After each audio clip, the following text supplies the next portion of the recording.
And welcome, guys. We are back for part 3 into day 3, week 1 NBPL Spring Split solos. I'm gonna have some music playing in the background. I've been doing these without music in the background for both you and I. And in the essence, I mean, it's up to you guys if you wanted to stay in here. If you want it gone, let me know. But we will go ahead and start going through and making mention that this is gonna now be into the final 4 rounds, the final 2 rounds for today. We actually were able to see, and just a heads up, these streams are broadcasted through the channel. I will drop these links below, so that way you guys can have a chance of viewing those when they're live, because the broadcasting coming from both Twitch and YouTube. YouTube is a lot more easier for VOD reviews, considering how Twitch's atmosphere for checking VODs can be a little bit troublesome at times. But regardless, we will have an opportunity of actually just watching these the last 2 matches for today. A good chance to see someone rising from the ranks of the bottom. Paste from Team J Team, formerly HLG, and of course he had himself to make mention in terms of like the point values. He's had 0 points from rounds 0 or from rounds 1 through 3, and he finds some eliminations into round 4, and then now all of a sudden in that final minutes of round 4, he gets himself MVP by keeping himself, or for the extension of keeping himself alive, which is really good. I mean, the amount of value coming out from round 4 is that, his fights that were taken into the final sections were very considerable, considering that he went up against Arana, who just won previous matches as MVP, and then he kills off Shishang, who was the previous rounds 1 through 2 MVP. So he was able to catch both of those guys down and catch a 8.6 game, and that puts him, I believe, to 15th overall in the standings. I was casting this day today as well, as you guys can see between me and Dabier. That's me on the left, that's Dabier on the right. And first time casting with him, it was a true pleasure. Of course, as always, it is an honor to be able to cast onto the NBPL stage with any of the casters going through, and especially with them having their own remarks and their own casting capabilities between each other, game knowledge, etc. And it's a pleasure seeing a chance of being able to play with these guys, in terms of in game, but also how to kind of correlate how the plays go through on the spot. That's how it's supposed to kind of go off. You're supposed to watch these on the live broadcast and, getting a good chance of getting the experience of the casters. But without that being said, I do implore that, even though I'm in this casting as well, for you guys to watch that. This is just a third pair of, not say a third pair of eyes. Now this time it's more so about me, just going over and analyzing those plays. And of course, we do have to see about Akame here, choosing out the Shayo here as he's being showcased onto the screen, and how Pace chooses Justina for this round. Now this is going to be an interesting case for all these players. We're actually going to be able to see a good chance of diversity into the picks, because now that Takeda's making his ways into Morris Isle, and how we have Tessa's coming through as like other filler picks, Justinas are showcasing their appearance across the board. Shail obviously has that mono pick because of her neutrality. How she becomes neutral in most situations to commit towards attacks, and now that there's no Zapings for her to kind of really worry about, it's only combo breakers that she's going to have to burn through. You can see how Tessa's and Akos are making their way through. Frostman is actually picking up a Akos game here. We're going to skip around as part 1s and part 2 have been done prior to this, but more importantly, I want to see the skills coming off this. So looking across, you can actually see Justina's, every single Justina running the V2, every single Shail running the V2. Every single Akos running the V2, and the Tessa's running the V1s and F1s for combo breaker. Every single combo breaker to be available besides the Shails, because Shails love the F2, and it's to no problem. Like I have no issues with them running the F2, because it's their main reason why they use her for her kit.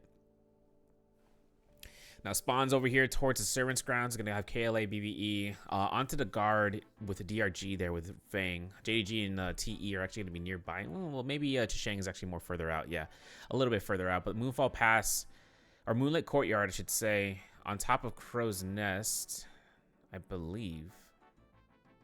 It should be Crow's Nest, yeah, with the tower right there. So that should be where the spawns are gonna be placed out here between a lot of players.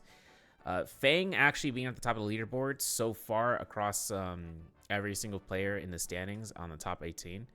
And, I'm kind of seeing how well he kind of wants to do here. His last game, or the game prior to that, he had actually a 0-point game. So he kind of has, he doesn't have to worry, because this is not really the finals week. This is not grand finals. This is not finals itself. he qualified. It's not going to be the bad case scenario. But just Shang up against Jux off the rip, finding that Firefly from the one shrine is going to keep the pressure up against as Jux gets caught into this enchant. This is going to be an easy poke into Shang's R&B for the blue focus. And that's going to confirm the kill. But of course, to be very noteful about that, I got to turn off my my Discord. GG Shaw up against Wei Shi in the Crow's Nest. I'm going to miss out a little bit of this attack. It is to be interesting that the third party from Murano is not possible because he is fighting his own battles, as Reishi is going to be at low enough HP right now. And for everything coming out from GG Shaw up against Reishi, Reishi gets his uppercut, but he misses it due to the position of that pole, and now Reishi could not confirm any extra damage. And as Shaw finds his RMBs in the chase tech that he was inflicting upon his target. Now, as it comes out here, Bowder Exon is trying to find Arano's demise, but Jishang finds his position to rush over here. He knows the spawns are going to be coming out from Crow's Nest, so he's going to be keeping his position of just chasing out these players across this area. But with Exon having his ultimate here in 40 percentage points, he's going to be farming out some pot shots, so that way he can go ahead and confirm it after the V1 Tessa. That's the easiest confirmation for third party for getting some pot shots in. And as well as with the enchant if it comes out here. But GG Shaw finds a disenchant. So Exon switches over to his fight to the most proximity-based fight, finds a Soul Bloom Steel from Roy Shishi. And as Roy Shishi actually tries to go for horizontals here to try to go for an uppercut opportunity. Not going to be the case. I actually learned from a good friend from Roja that horizontals with a longsword not really that easy to confirm here for an uppercut. And as it comes out here, Exon finds the bait out for this to activate his ultimate that can guarantee a kill against Roy Shishi. After that pressure that Roy Shishi just put, Exon guarantees his kill with the blue focus vertical. And as a result, his first elimination. Exon gonna have a good set of games this past few, and you know, Dobby was like, "Oh, he's gonna make top 3, 100%." I'm like, we're gonna hope, you know, hopes and dreams come out here for a 6.7 game, and then all of a sudden it's 11.4, and then the next thing you know, it's a 0.5, and it's like, dang, you know. But Exon and GG Shaw, this fight is the most acclimated fight that we've seen so far today in the beginning of a match, meaning that catching your opponent in a position when one decision doesn't work better than the other and vice versa. Because GG Shaw, look at the opportunities here. Okay, he gets parried, he gets his horizontal. This is that grapple extension I was talking about whether or not you should be using Benthic Descent in solos, because you could do this with horizontals off of this grapple strike to actually guarantee a grapple bump into an R&B, and then you can play off of that right there to actually go off on in a 1v1. Like Benthic Descent, if you have it in a 1v1 consolidated fight, sure, throw the Benthic Descent out, not a problem. But you know, that's a tech you can do when there's third parties around, like this grapple tech, this grapple cancel, to extend off of that. Because once he grapple bumps this, goes for an R&B, he backs off immediately as he can hold R&B again. And GG Shaw actually going to look for resets while Exon does the same. These guys are going to have a... This is the game of supplies here. And for Rage, we have a Forbidden Seal there in the distance, so whether or not they're going to go in there. But Exon gets caught with these R&Bs. Whole check of Destiny forces the F1 from GG Shaw. From this point, a switch out to the Hong Sword gives the lethal jab priority, and Exon looks for a grapple bump for the Halberd swap for the R&B blue focuses. And then with it, another chance for GG Shaw to catch it, but he's not going to. And ultimately, to mitigate through this attack, a dash. This is where it comes out. Should Exon have utilized his dash immediately from activating ultimate? Maybe not, because he needs to be able to concern himself with his opponent having ultimate still.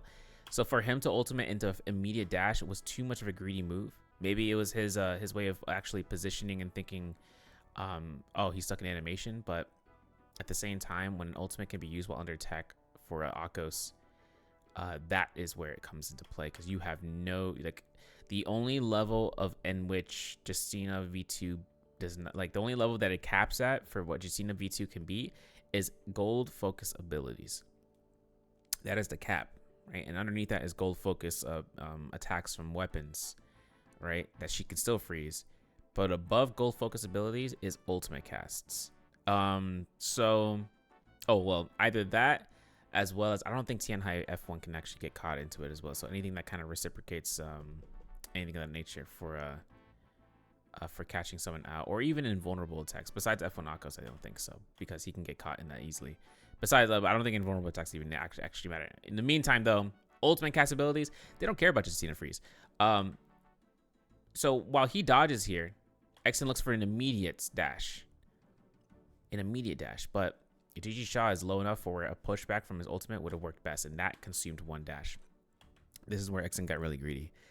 Looking at the tactile speed that Akos can move at, he moves himself in a position where he can find the line of sight here for a dash, but he aims too far to the right. He thinks Gigi Shaw might be looking for a dodge here, but Gigi Shaw moves straight, and with it, Exen actually loses his priority off of that freeze, and Exen catches himself some damage that he is not looking to kind of work with. Gigi Shaw actually going to the opposite direction and running it back to Exen, as after Exen successfully dodged, he rushes right back in because he's trying to bait out Gigi Shaw, and there's the F1, so that works in Exen's favor. Pistol shots, Akos is not immune to pistol shots. He is 35% immune when he's jumping around, he has 35% mitigation when he's jumping around, but not to the immunity of taking damage. Like Tarka, he can run around and not take damage from ranged weapons. But you don't see Tarka there, do you? Got him. But if you do see Gigi Shaw and Exen actually going for full resets here. Gigi Shaw's ultimate is done. He's got F up again. So for Exen right now, it's about concerning himself about the abilities for the F skills. So Exen gets himself an uppercut, guaranteed with a horizontal stagger there, as you guys saw. He looks for the stagger immunity. As Gigi Shaw was baiting out blue focus, dodges, gets caught out with the horizontal, and gets himself an uppercut for free. Grapple bump into the heaven step for a blue focus for extending it out. And then with it, a dodge off of that horizontal gives Exen now priority into positioning. Goes right back into it, dodges this vertical. I think Exen wasn't expecting what happens next here, which is a hooked wings or an F1. But you see Gigi Shaw putting the force. This is where the hooked wings comes out. It may not seem a lot, but it is poke damage, and it also throws your opponent off of a guy's. Parry from, though, Exen will confirm this kill as Gigi Shaw goes down. Wait, I lied. He went for an RMB because he didn't think he was dead. I didn't think he was going to die either, or I thought he was going to die, but apparently not, right? So for everything coming out here, Battles Exen comes in here with 2 eliminations, and that fight between him and Gigi Shaw is a good, clear-cut example of where things can get a little bit too spicy for you. You know, if you decide to do actions too quickly, that you're looking to try to prioritize, like you're just like, you know, 1, 2, 3, 1, 2, 3, 1, 2, 3, right? You're already thinking about what's going to happen next, and then all of a sudden, you take the failed consideration about the 0.5s, you know, and in that timing, specifically the 0.5, where an ultimate can be casted to negate the freeze, and then you think you're anticipating the guaranteed freeze from Monaco's jumping around, but maybe a misalignment for the cursor, possibly. Usually this is the case. But then again, it's also what we've seen in Roman Yang's, where Justina's like paced, waits for a target like Shayol to jump into midair and being caught in midair, literally just by being in midair, by jumping to get a guaranteed freeze. Or to the extension where we saw, if I'm not mistaken, we saw, I believe, Jux. Was it round 3? We saw Jux actually fighting his Romy Yang with an anticipation of you know, dodges. Yeah. So with everything coming out, you gotta be close minded about when you're playing the Justina picks. As you know, bow to Exen. All right, now Exen was playing Justina, but he was burning through his dashes as Jux was anticipating an opportunity of catching Exen. So yeah, I mean, like it's a swap of plays that you can do. But another chase against Shaw here, back into the crow's nest, as we have bow to Exen, not the only one here. Fang is actually going to be his other, you know, onslaught of victory if he can find this pole sword swing of a wild haymaker, if you will. Gigi Shaw does get enchanted though, as he could not disenchant in time, and even if he does cast, like if a Tessa, you can see the upsetty spaghetti. But if he does cast, if a Tessa does cast ultimate, a Forbidden Seal cannot stop the enchant urn. It's not going to happen. So, while it comes out here, we are going to have Zhui Shi actually work his magic of just finding a heal in the face of danger, in the middle of everybody.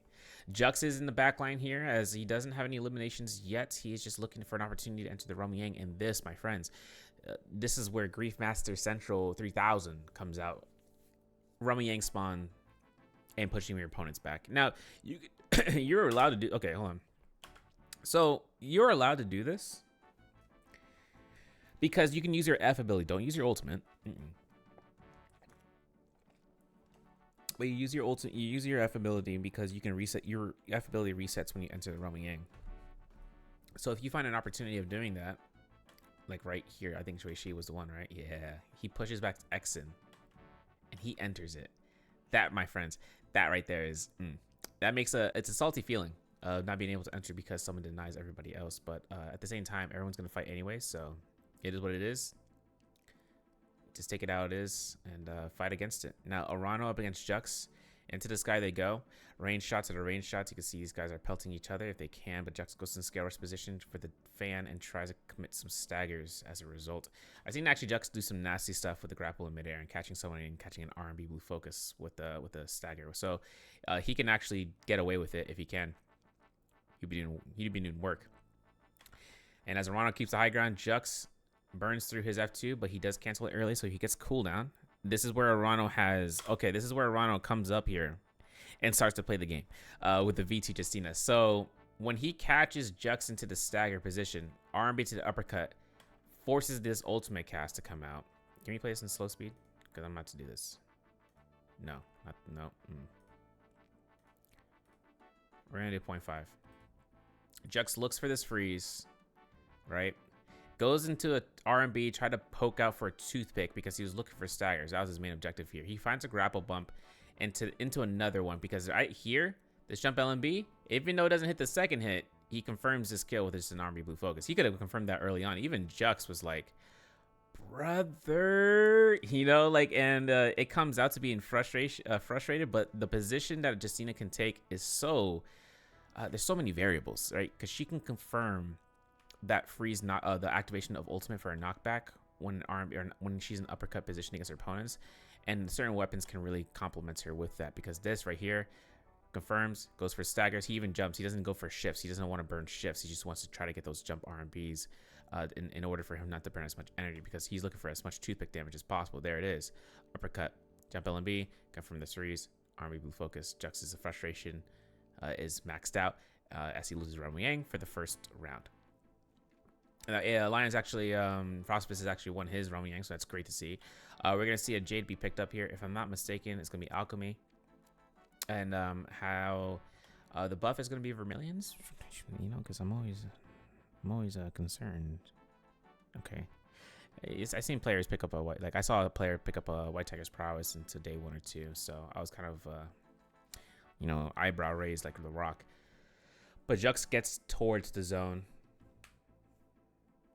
And he goes ahead and forces out of position of just going back to the bodies, right? He knows there's soul blooms back out there. He knows so many fights were happening that he's like, okay, cool, I can eat this one. And he had no kills himself, so that's where it comes out to denying someone else their soul bloom and or finding their own. Because you're gonna see the kill leaderboard in moments when I'm about to bring up.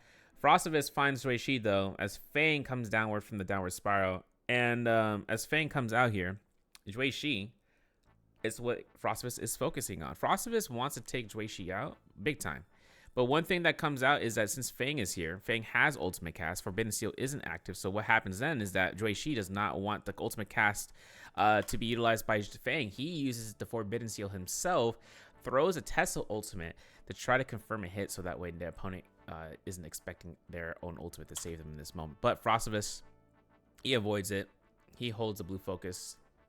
As Fang is now going to be in the backline looking for the lowest health target, who he knows is Frosty, but he's trying to see about those bow shots. There's the F1, and with it, Juishi gets caught into the midst of things. The parry in mid-air, nicely done for Juishi to actually look at Fang's blue focus, because he's been spamming this Dragon Slayer as much as often. Sorry, Nezha's might. No, Dragon Slayer. And then he couldn't do anything about that, like to hit Frostbus, because Frostbus is on the move anyways. He catches a parry off of Juishi. Frostbus sees his chance. He's low HP. He's got Vermilions. He could risk it all for the biscuit. He looks to try to pick up the Soul Bloom, but finds it. Fang has Foxfire, so Frostbus couldn't do anything attack-wise towards the Tessa and doesn't want to get parried either, so he cancels this. But this, ladies and gentlemen, this is the biggest reveal. A Hepta Detach and a Phoenix Blast with a purple longsword. This gives Fang all the sustain he kind of needs in order to outdamage his opponent as well as sustaining. And Frostbus looks towards and trying to catch this out. Uppercut grapple bump into that vertical.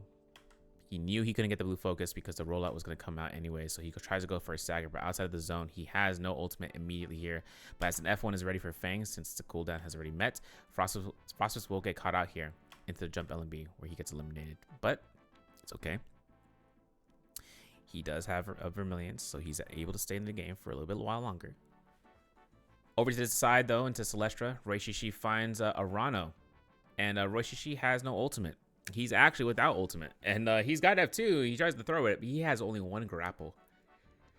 He finds his parry, finds the staff, and of course Arano has F2, and Arano has V2 ready. He has a longsword on hand, and you know exactly what might happen here. Yes, he's going for it again. Not only is he going for it again, he's doing it near a plaque.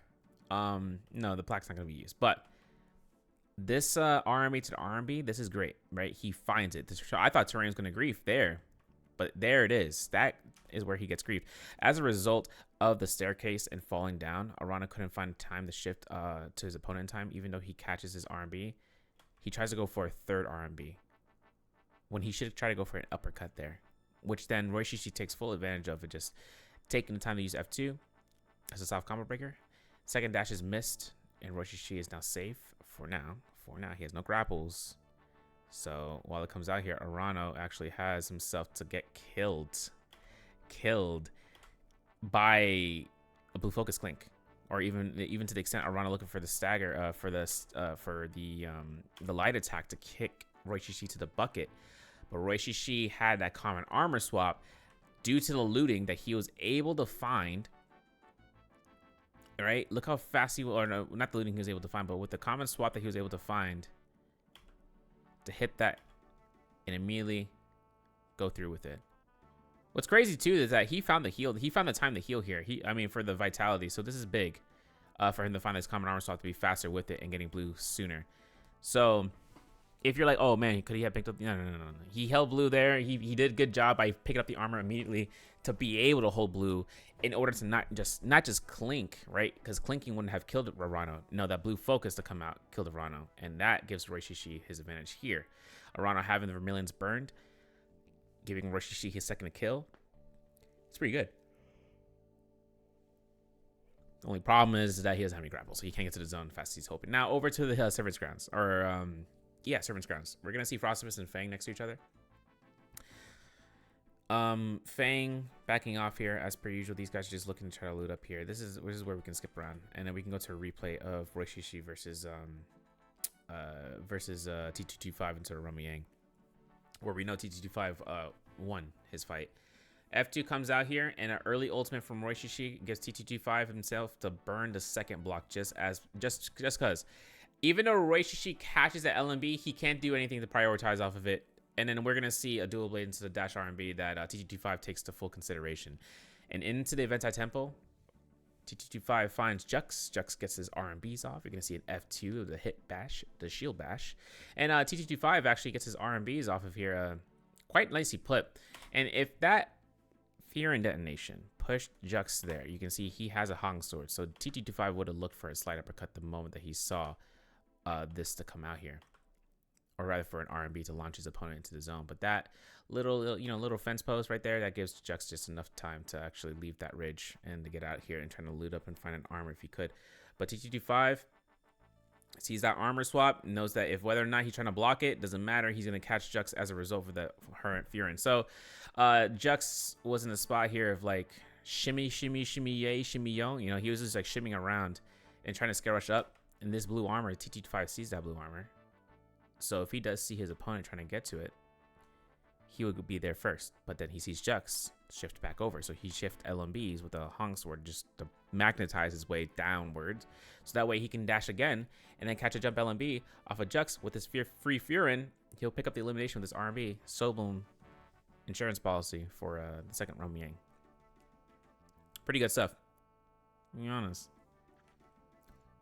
But south of the Eventai Temple, we are going to see Fang with his opponents here between him and Frostibus now into Roma Yang. These guys already fought outside twicefold.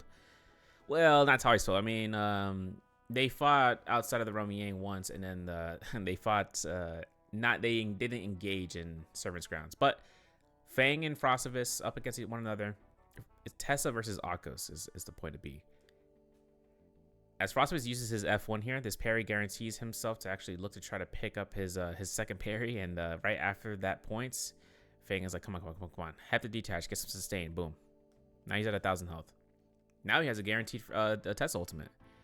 Can he deny Frostbus his disenchant? No, because Frostbus can actually remember the thing in round 4 what I was mentioning. If you guys were watching part 2, Akos has running position where he can have just a couple of milliseconds afterwards of being able to catch his opponent in the purple focus that he has, and that's what Frostbus could take advantage of if Fang wanted to quote unquote disenchant.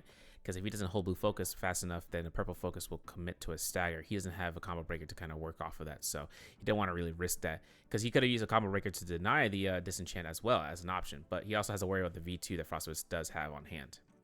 So, why V2 comes through here, Fang puts himself in the corner while Frostbus tries to go for jumps, catches the neutral. F1's available for Fang. He has ultimate cast as well, so he can try to use that.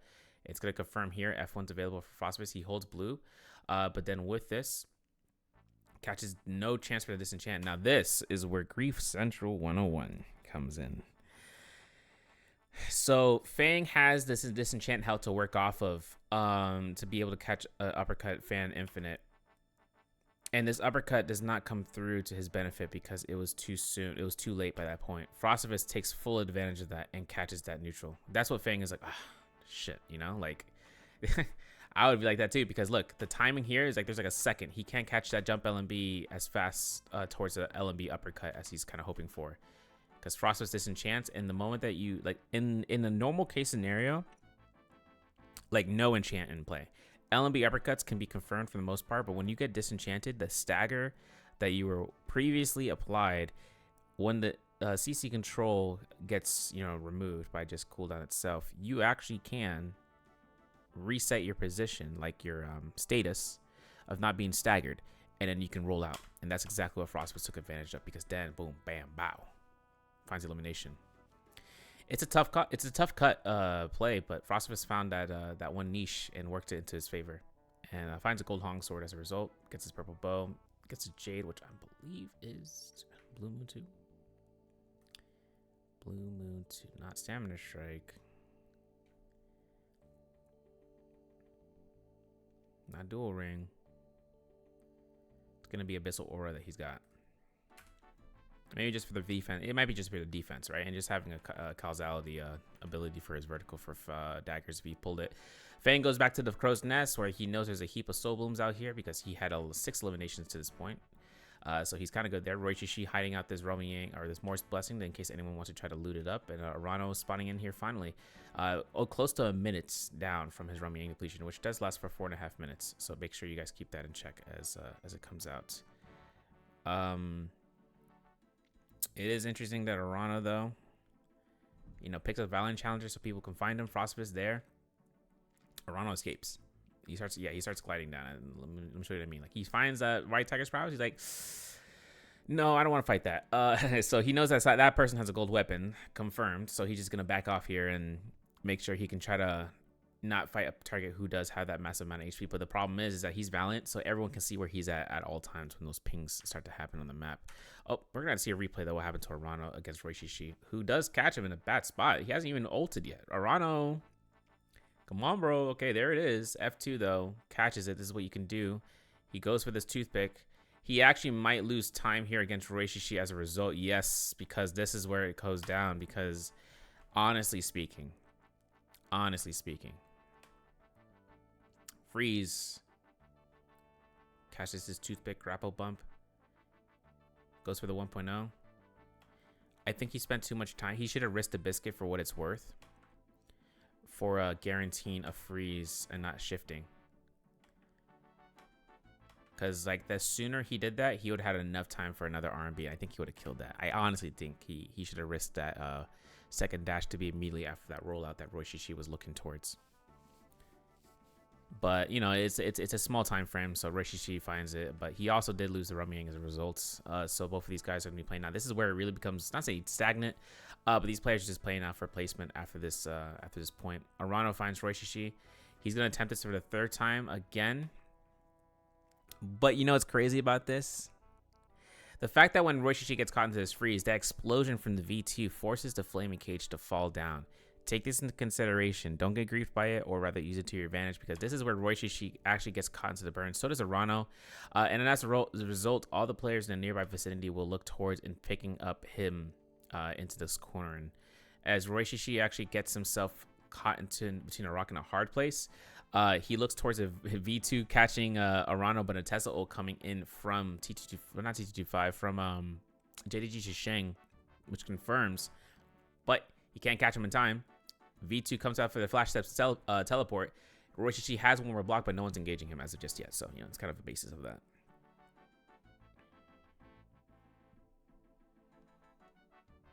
Now, Roy Shishi gets caught out here. There's nothing he can really do, even if he wanted to. But that poison splash could cause problems for these guys if they get someone to low. But no one's at low enough point where they can get eliminated by the poison splash via health bar.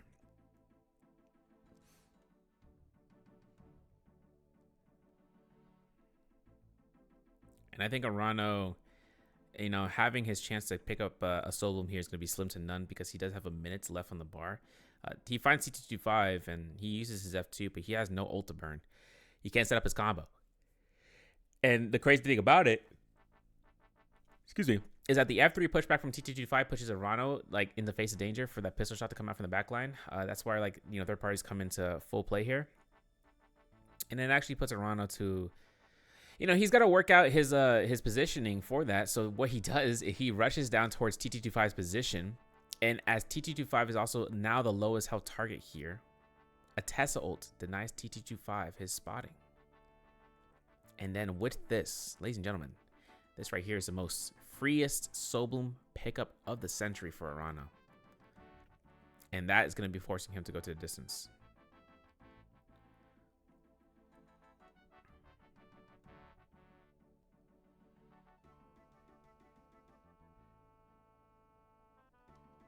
And I think, you know, you gotta I think you need to understand that when Arano is like able to catch that Soul Bloom, that this keeps him in the game for as long as he needs to. So with this Moonbane, right, Fang rushes into it. He's at 450 HP. And what he does next is that he's scare rushing around. He's like moving, he's moving. He's like, I'm in there, I'm in there. Okay, cool. I'm escaping these guys. I'm good for it. You know, let me just do something that I shouldn't, you know, do, which is go towards the Moonbane. He misses his ultimate, which is crucial here because that 100 healing could have done some work, some numbers. And he finds an armor swap. That's good. He finds a distance for the enchant. But lo and behold, ladies and gentlemen, this is why these new Moonbane spawns could cause a little bit of trouble. Because he scare rushes right into it. Big smile on his face, but he's like, ah. But he doesn't have to worry about, you know, his placement because he knows he's good, right? That's like, you just joy into the plays, and then sometimes when you're high and on the high end, and then there's someone on your low end, and then the joys in the low end is, you know, basically if you're just, you know, trolling. But at the same time, you can enjoy your gameplay and no matter what, because you know, Moonbane, the one grief thing, you know, that it's a meme between players, like the grief bane. Because now that they added another one, it's more dangerous for players to actually rock into a heavy fight. This is probably the most stagnant in today's games by far, because it was literally just poke around and heal. Frostivus finds parries actually to come off of this end. Against Shang finds I think the gold fan. No. He just finds his fan and goes for the Phoenix Blast Heptid that he picked up from Fang's body. And as Akuma actually body had that loadout, he'll just take it automatic. No questions asked. Finds the V1. Shisheng looks to try to go for Arano, but Arano finds a slight uppercut into the RMBs. These two will go against toe-to-toe. But Shisheng rocks around, ring around Zerozi as he tries to escape his opponents and just uses scare rushes back and forth between everything. So the movement here is concise.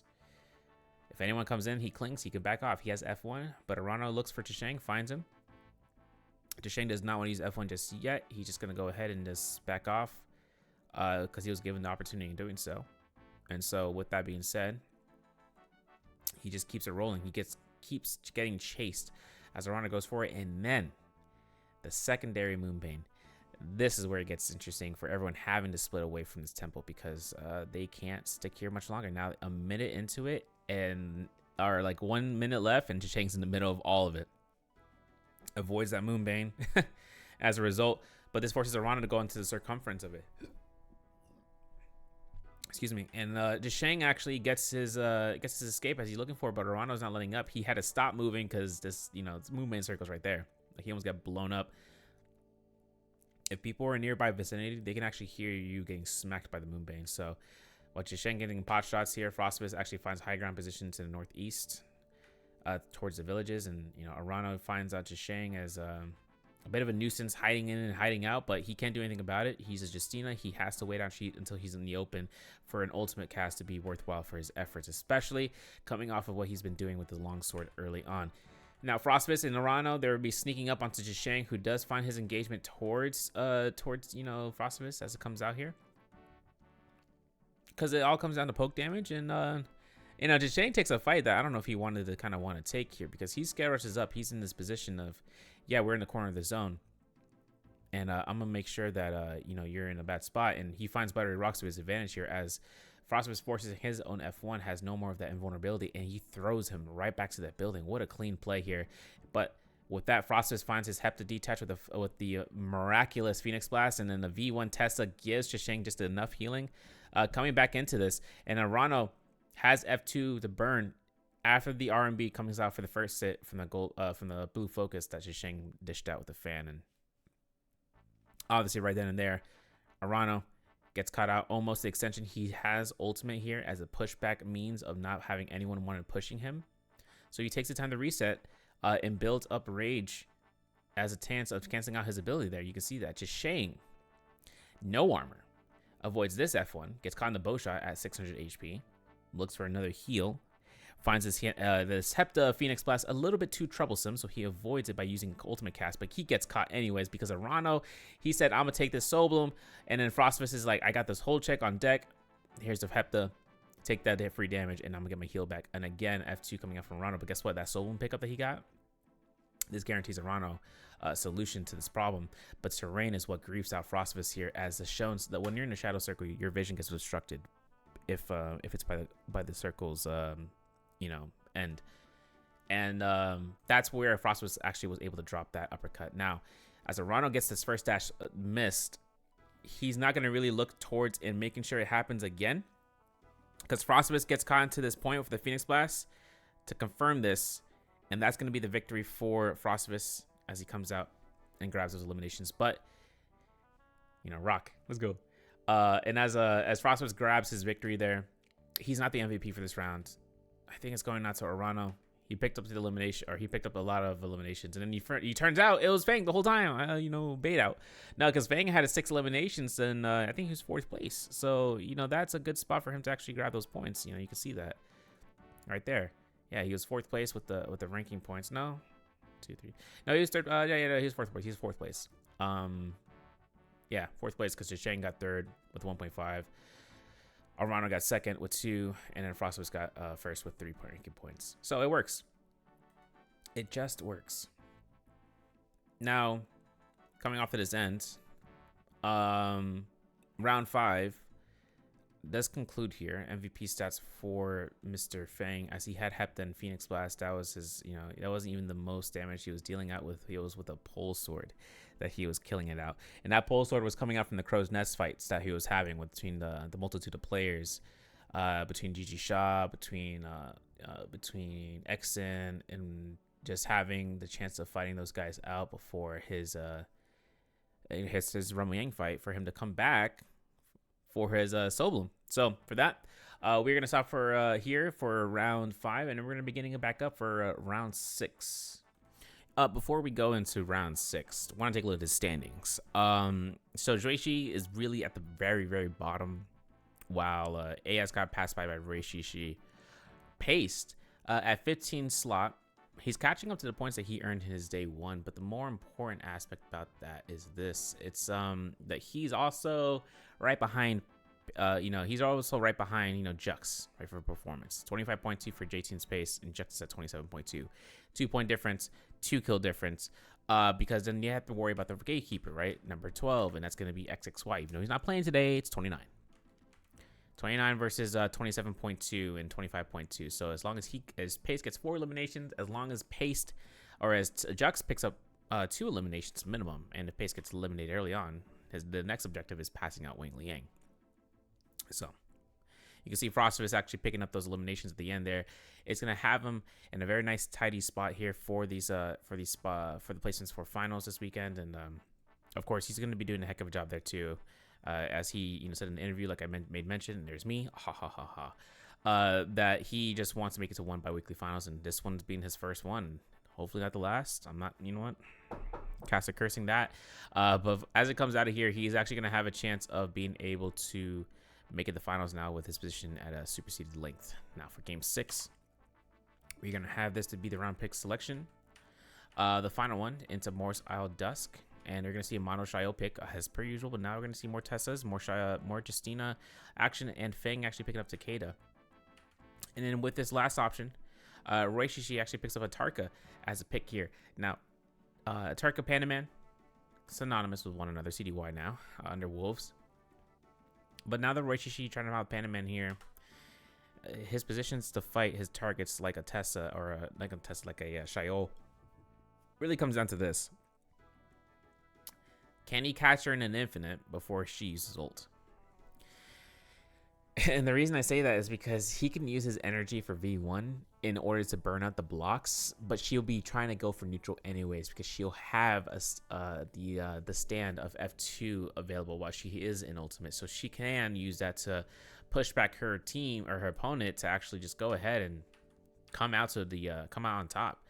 And that's the fight that he's gonna have to go up against, and there's 4 of those. So with that coming out here, everyone's standard V2 Justina's F2 from Duishi, as well as Akame and Takeda, the standard of the abilities we've seen. V1s for the Tessas as well, with Frostbus actually picking up his Tessa game as to the stage, and GG Shaw playing that Shio pick. And now here's into where the spawns are interesting. Now Zest Winery coming out from this side for the spawns as JT's Pace looks to try to pick up the Soul Blooms, but VBE's Roy Shishi is actually right there as well, so those Soul Blooms right there is very crucial. KLA's T225, T225 with Alliance's Frostivus are going to be coming out towards, is it Victim's Haven? No, Islet Crater? Islet Crater. Yeah, they'll be by the Islet Crater to try to get to the forest. We saw that in round 4, how T225 and GG Shaw were trying to combat to be there. And talking about GG Shaw, he's over in Sunwing's Rest. 521's Akame is actually going to be quite close towards what seems to be north of the Artisan's Grove. So while that comes out here, EWG's Arana is going to be over spawning there. CE's Jux, DRG's Fang, they're going to be right on the smack dab of Noble Cave to find those Fireflies. So game 6 is going to start here. Again, this is I'm gonna see about how 3 parts can be separated and how versatile it might seem for you guys and how you enjoy it. Any feedback, any comments, let me know down below. So, that being said, let's start off game number 6. I'm still gonna skip around if there's dead space, and this game's gonna be an interesting one, guys.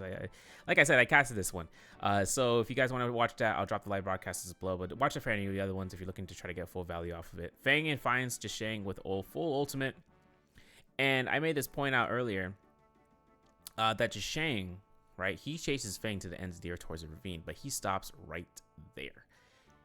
Doesn't chase him any longer because once he missed that grapple, he knows he's not going to have a time to fight Fang, because Fang is rushing towards Fireflies near the tower if he could, and Jishang did not want to risk that if he had already picked a Firefly up before their engagement fight. So what that comes out here, Frostbus and Bout is Exen going up against each other, and as Exen gets caught to his uppercut, a grapple or an RB from Firm gets him to kill, but a Soul Bloom Grief coming up from Zhui Shi will deny him from being able to swap his weapon here.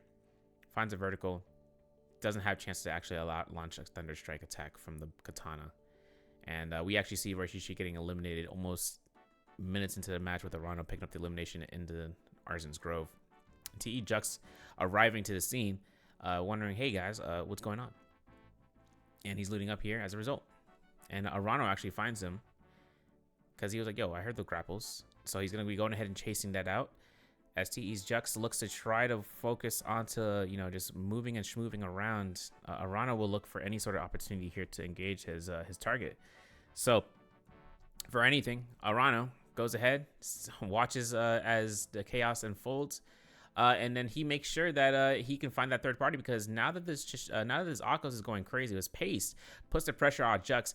This is where Justina can Shayo can third party this with an F2 perhaps for a kill steal, and another V2 comes out, right? Paced gets almost caught out here to get the elimination. Jux gets caught through, and Jux uses his Furin to hit off the target that is the Akos away, so that way he doesn't have a chance of picking up a blue focus like that.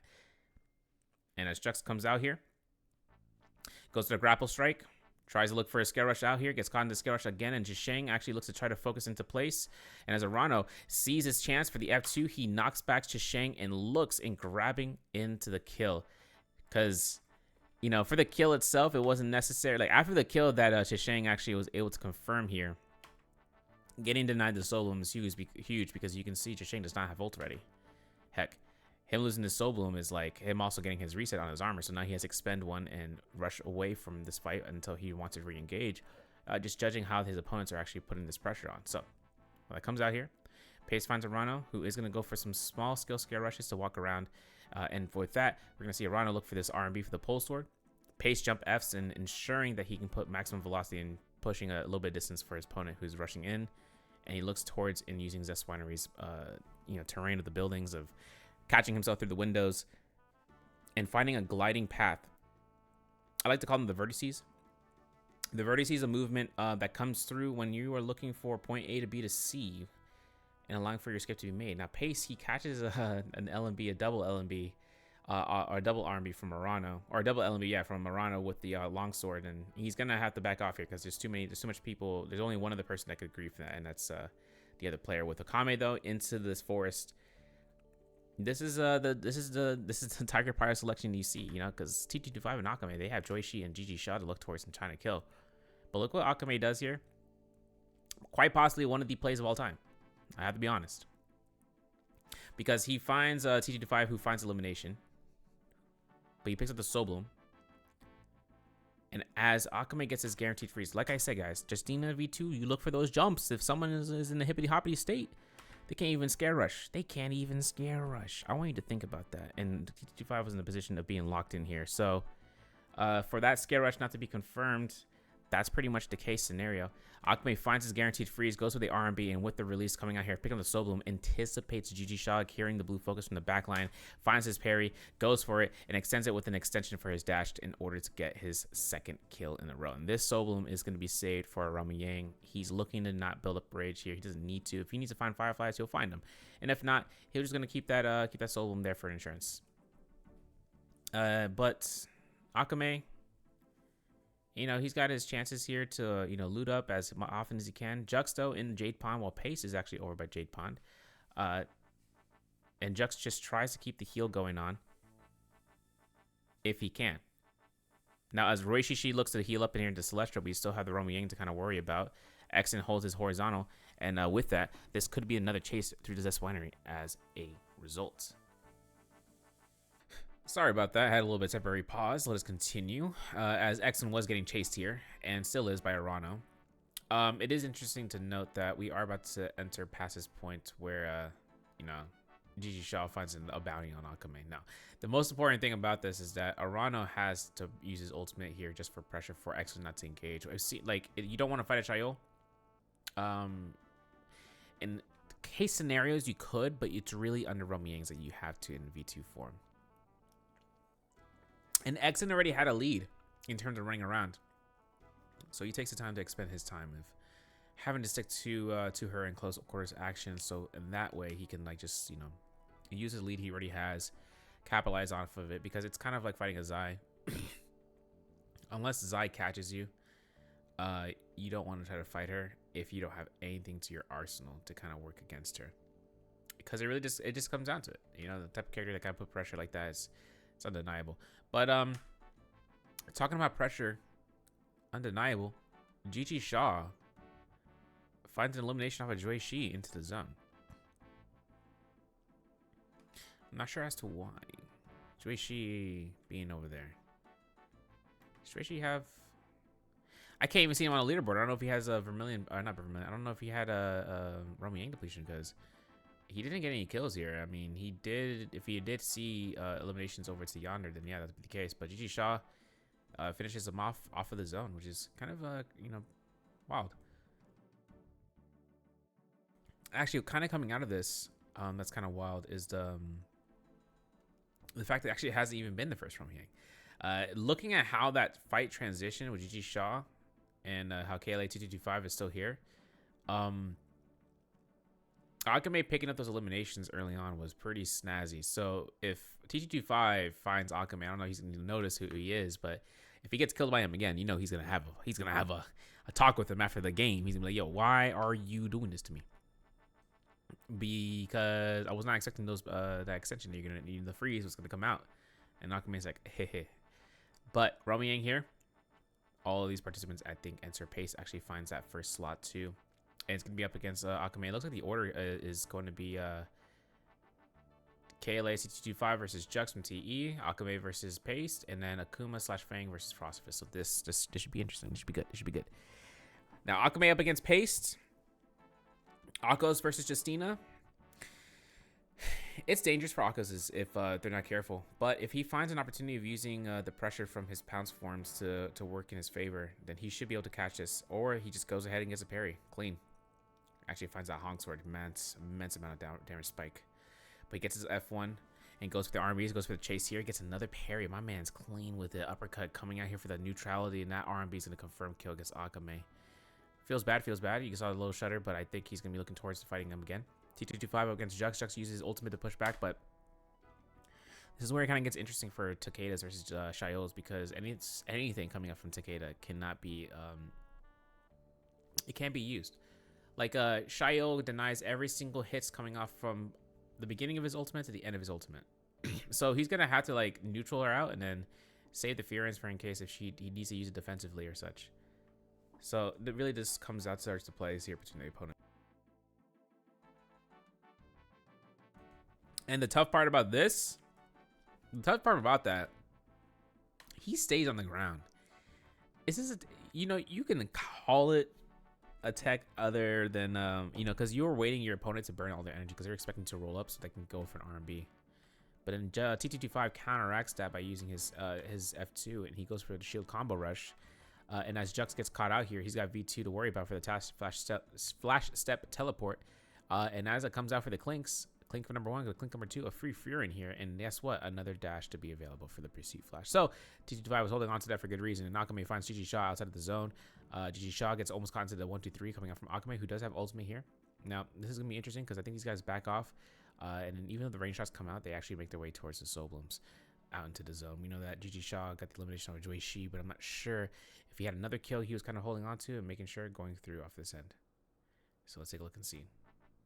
Dashing past, holding LMB, goes back for his Soblum. Gigi Shaw still on the ridge, keeping eyes on Peels, and with this, you're going to see a kind of a clockwise rotation between,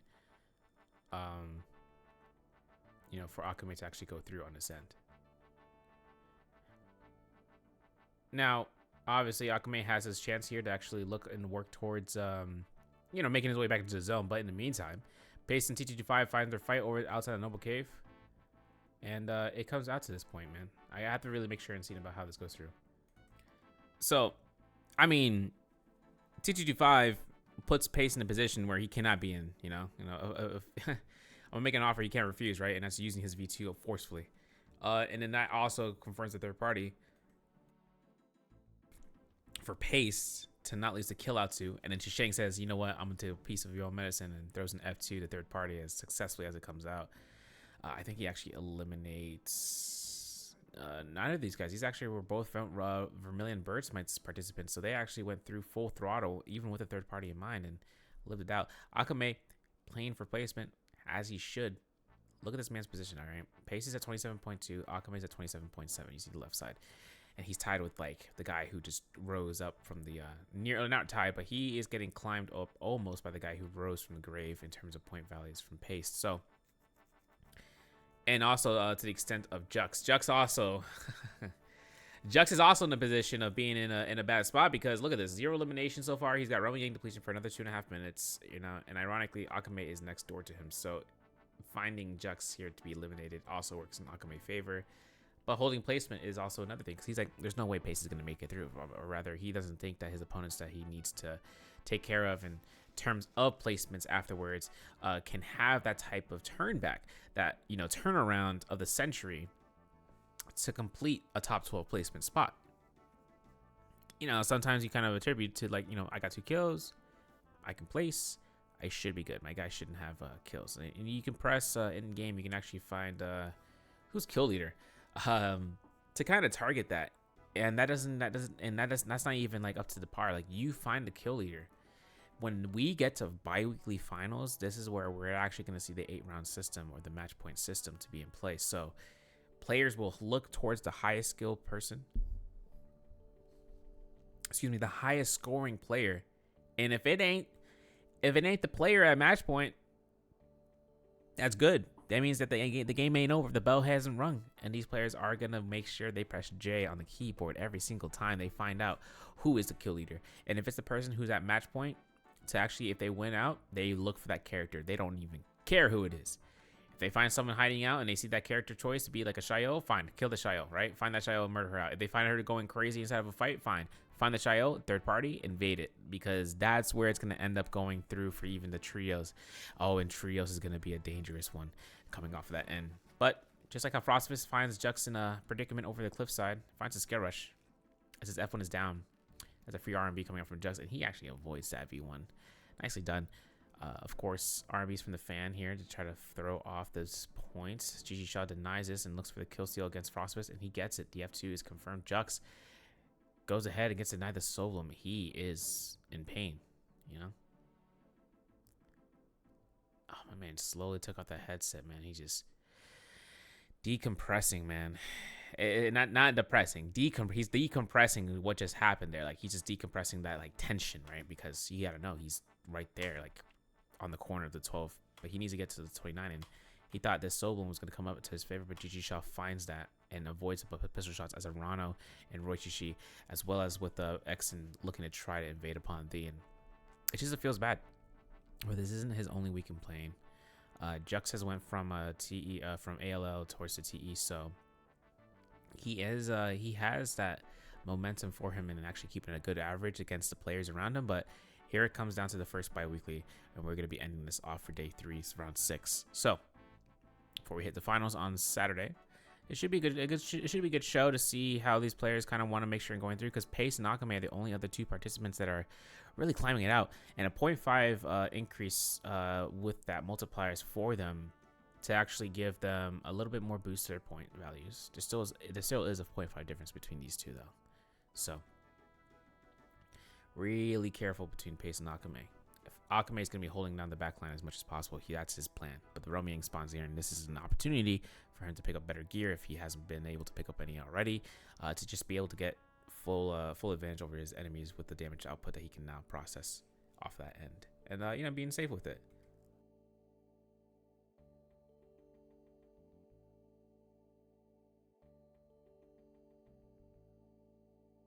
Now, as Roishishi enters his Roaming, you saw I was waiting for a third party to come out here for the knockback, but Roishishi is up against his opponent Pace, and Pace has a gold spear.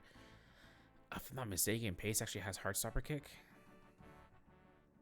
And this is coming out from the knowledge from previous with the NBPL matches that were happening live. And I'm trying to see if he's actually showcasing. Yeah, he actually does. You actually see it when he was popping around the corner here. And this is for you guys when you're practicing games and paying attention to what your opponent has. By small animation changes that happen, Roishishi is at a pillar. You can see Pace, right? Pistol shot to pistol shot. You see Pace dodging backwards, switches to his spear. And he looks to do an R&B on the side. It might have been Heartstopper here, but we'll see later on and see if we can actually catch that. Because our Heartstopper also makes a sound, not when you're releasing it, but more so about when you're spinning around. So he doesn't have Heartstopper kick, but he does have Hexa Harmony Spear. I'm not sure if Roy caught that. The distance on that is immense, so he gets caught into this second one. But he doesn't get hit by the final blast, and this is going to be an ultimate for ultimate where Roishishi tries to go for the iframe dodges, but doesn't go ahead and get successful with it. And it's not going to matter as Pace goes for the chase of the jump LMB with a pounce. Pace picking up that gold staff, and that's a secondary weapon.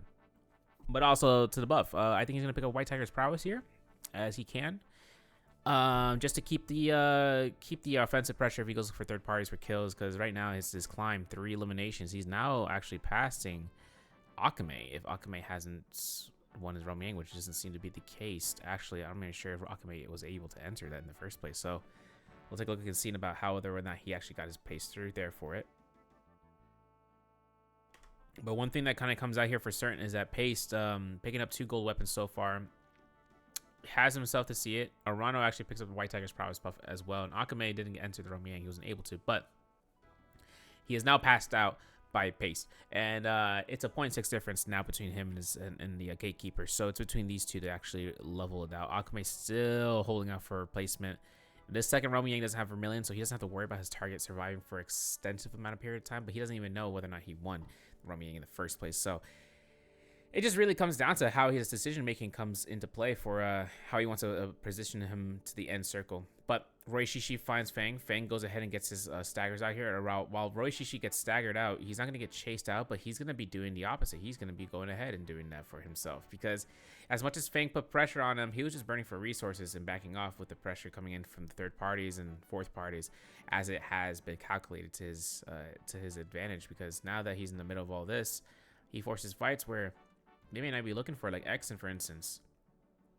He's in a spot where now he's locked in with Arano, and Arano has the buff as well, so he's healing up 25 healing every single second, every single tick. That it doesn't really matter how much damage he's taking, he can just mitigate it and heal it back up anyways. And Exen is not enjoying that, not one bit least, even though he's in the ravine as Tessa. But interesting here, Pace finds Fang trying to heal and reset, and finds that elimination just like that, increasing the ceiling for Akame here. Now it's a 1.7 difference. So while that comes out, Arano looks to be on the rooftop already. Shishi is still hunting around for some sort of opportunity here to try to catch someone out. He finds Exen here into the corner, goes for the uppercut into an immediate F ability to try to go into force to the fire punch that comes out. Gets caught in midair for those pistol shots or range shots to be available, and Roy Shishi goes for the hold R&B as Arano looks to try to go for the F2 to initiate, and Roy Shishi backs off here as a result.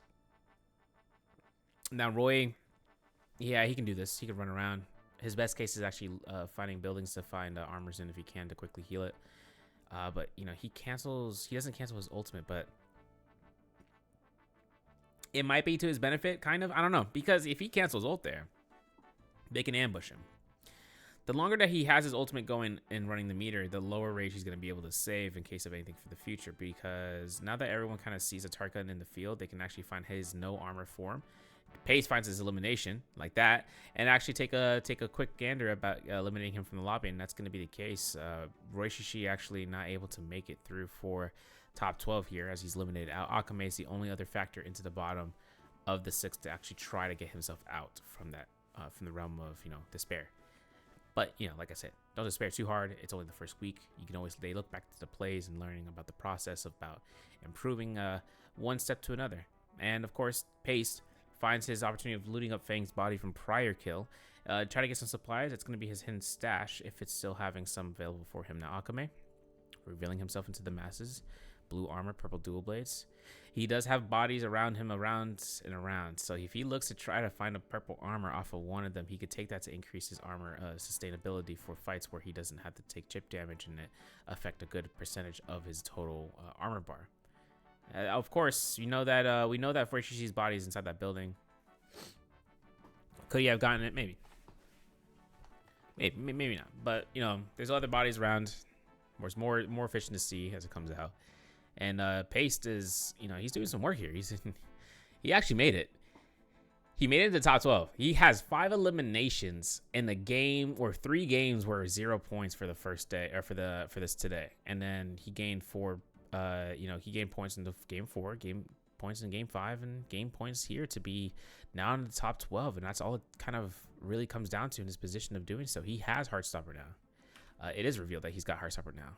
So, he's going to be doing that magic of keeping it going. I mean, everyone's just ringing around buildings to try to move away from one another, and the Valiant challengers as well that are providing themselves vision, like Paste and Exen. Was it Exen? I don't think it was Exen. I don't know. I saw another Valiant challenger there. I think it just ended. Yeah, it just ended. It might have been Exton. I don't know. But it did seem to be that, Rano picks up another Valiant Challenger. So he's now another one into the field of things. And Valiant Challenger just gives vision towards the enemies across the board. Yeah, these guys are just going to be scare rushing around. They're taking positions off of the high ridges, but also keeping their movement tactile. So that way they can just try to find an escape route if they can by being smart about their surroundings for a windowsill or even to a window, scare rushing off of. Akame is still looting in the back line. Still just trying to find out what's the case scenario for any sort of loot, but also just stay alive. 2 eliminations still, but he still needs to get a catch-up game with 1.8 points in order to pass out Pace. But Pace gets, and if he gets in a sticky situation, if it comes out of it, he could be negated a way of placing out into the top 5. And if he doesn't get into the top 5, he doesn't get the multipliers. That really seals the deal of pushing out players against one another. So Akame finds the purple armor early on. I'm not sure as to when. I think he actually found it off of body. I'm looking at that. No, he goes towards the Morris Blessing in the back line here. That pushes him in there, and then he's able to take the heal. Even though someone's trying to deny it, he just went for an armor. That's all he needed.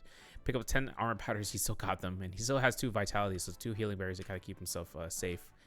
He's got to be careful and pick it up more, though, because 2 to 10, you can see even Bauda's Exton has 4. Excuse me. And the reason that it's 4 is because he wants to try to protect himself from any burns that can happen, right? Anyone can have Assault Smolder. Anyone can have a Blistering Edge. Anyone can have the Arachnid Jade that's available. But they're actually looking to just keep that on standby for zone damage, too. If they have to ring around the zone and eat up like 500 damage, and then that's the easy way for them to reset, then that's a way for them to reset. But Tuna also in Bauda Exton's body, that's going to be a massive sustain game for him to get to the armor heal back on top of that. But this is where it gets stagnant again. Like I said, these guys are just back and forth. They use ridges to their advantage. This is how you kind of have to use the walls as well to try to scare rush up if you need to. And as Akame just keeps this ridge to his own, he's in a very scary spot. I mean, in terms of like the placement of the overall scoring. It's only the first bi-weekly, but still, it's still something to kind of be like, oh man, can I get at least 2 kills? And can my opponent that I'm trying to pass meet the device? Pretty early on. Not gonna happen. But 7 players still here. You can see Exton and Arano in the back line, being funny with one another and trying to hold that building. Now that the building's no longer there, it's like, all right, man, truce for now. DG Shaw looking to try to third party with a bow shot. You can see it. Arano looking to get focused on here, and as he has to force the Shio ult, TG25 will take full prioritization of trying to get over there and doing the deed, the dirty deed. DG Shaw looking to try to find Mega Pause 7.3. But DG Shaw does find his way of actually avoiding Arano, who does still have the ultimate, but he's still going to re-engage once that ultimate finish off. Guaranteed. And there it is. Scare rush off of Arano into distance. As J-Team Pace is pushing back, just keeping this movement. I think we're going to see what happens to Arano next. Here. There it is. GG Shaw actually at a lower point. But TT25 up against Exton, who finds the enchant possibility. He has the disenchant. He takes range shots as a result. He actually eats up a chonkful amount of damage. And GG Shaw takes these bow shots to the grave for his opponent. As Jishang finds the kill elimination, and Akame loses that 1 kill that he's really looking to try to grab, and it did not happen. If he picked up the elimination there, he would have been even closer to pace than what he's kind of anticipating. Now, because now it's top 6. Now it's Scaryville. And as Pace kind of puts himself still into the bottom here in the creek, no one is contesting a Knockos. And this is where it really comes out to poke to poke. Everyone's poking each other, with the ranged weapons to try to chunk away their HP, so that way armor coming back into place is not as easy as it once was because there's not enough space between the two. So when one person tries to heal out here, another person will try to push out here. Akame finds his chance of finding out Pace is in the locked position to this corner and gets a headshot very nicely done. And Pace rushes into place, gets his nice parry, long handles up. Now he regens a good 3-4 chunks of his armor as Akame has to switch over to Nunnies, forces his ultimate. 30 seconds to work with this, 2 dashes. And as Akame kind of looks for the heals, I mean, no one wants to push to Justina. And you see a Justina with the nunchucks, and this makes it people like see they're trying to look at the nunchucks and seeing how much binding fury you can actually visually see of what's available, because if a meter dump can come out, they don't have a combo breaker type base ability. It's ogre, you know. Maybe he looks for an R&B, forces the combo breaker, and backs off. Right, that's the best case scenario, because then guess what? People are going to be looking for range shots as a result. That's why no one wants to push her because of that. So while Akame looks to try to heal here, Arano just holding his pole sword action, bowed his Exen Gekon to V2, and then this is actually where we see Exen in a position where he's looking to try to find a spot for using his ultimate here. We're gonna see this right about now.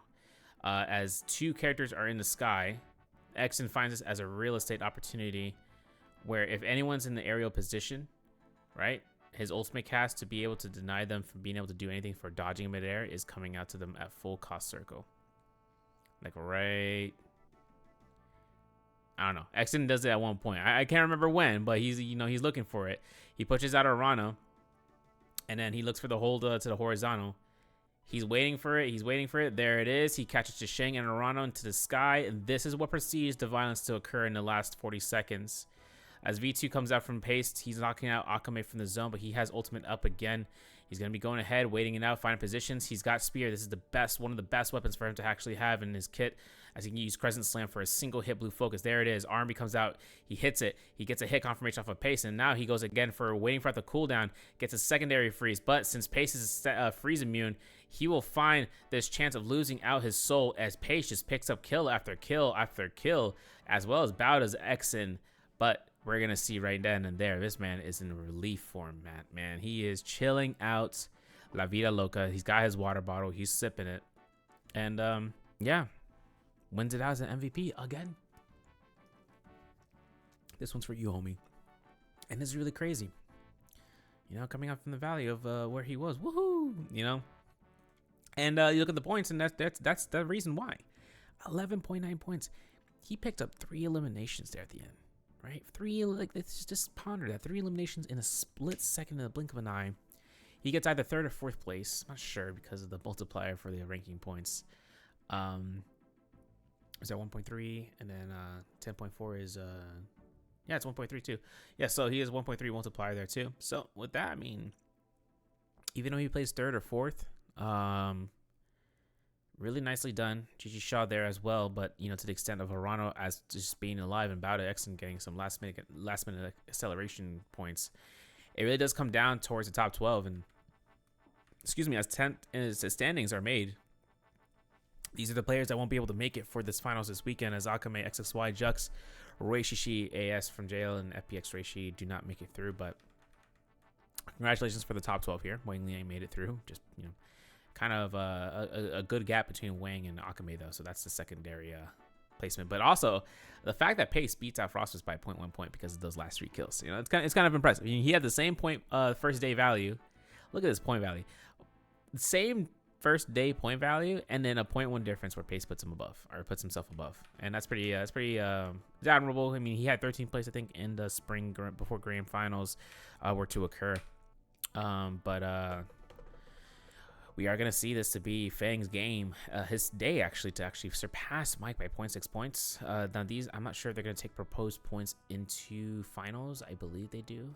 Proposed points means they take a portion of value of their final points for the final days that they play, and then they take it over like in very fractional value. Before we do grand finals, though, that's a pre-finals where you take, I think, half the value of the points that you earn in pre-finals. And I like pre-finals a lot. They're like scrims. They feel like a scrim, where these guys aren't going up against each other for the final prize. They're going up against each other like as a scrim of practicing against each other, but they take the points with them. So they got to do their best, of course, to, you know, kind of value that out. And, you know, with that, that'll be end. We made it through. We got to bi-weekly finals, and, you know, this the roster right here is what we're going to see for that, man. It's a good sense to be here for the end of the first bi-weekly week, to be starting in 2 days. And, you know, with that, my name is Severio. Any feedback necessary? Thank you guys for being here. 3-parters. I hope this actually works better than 2 parts, because then you can actually just consolidate 2 rounds into 1 video. But without that being said, see you guys on the other side for trios day 3.